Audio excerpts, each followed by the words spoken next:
At narito naman ang mainit na balita mula sa mundo ng social media natin sa inyo ni Madam Chika. Isang matindi ang inilabas ni Senador Robin Padilla hinggil sa issue ng impeachment laban kay BP Sara.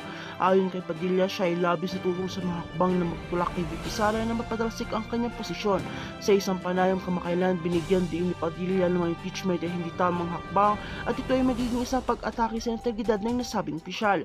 Sa isang video interview, sinabi ni Padilla, hindi ko kayang suportahan ng mga uri na impeachment laban kay VP Sara. Siya po ay isang malinis na opisyal at hindi dapat isinasangkot sa ganitong uri ng politika. Ayon pa sa kanya, ang mga lumalabas na balita ukol sa mga isyu kay VP Sara ay walang basihan at hindi nararapat sa isang leader na may malasakit sa bayan.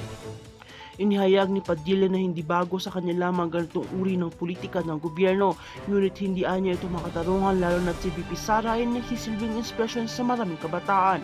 Ang kanyang mga programa at proyekto para sa mga marginalized sa sektor tulad ng mga kabataan at mahihirap ay patuloy umunong nakikinabang sa kanyang mga hakbang.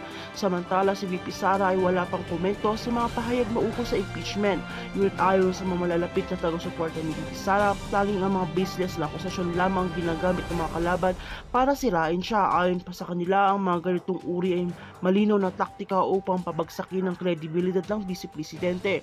Patuloy na susubaybayan ng mga paboritong news team ang mga susunod na development hinggil sa issue nito. Para sa mga karagdagang detalye, magbabalik kami sa mga susunod na araw. At para naman po sa buong impormasyon, narito po ang video, panoorin po natin. At kung bago ka pa lamang sa akin channel, ay huwag kalimutan mag-like, share, and subscribe para update ka sa aming bagong balita.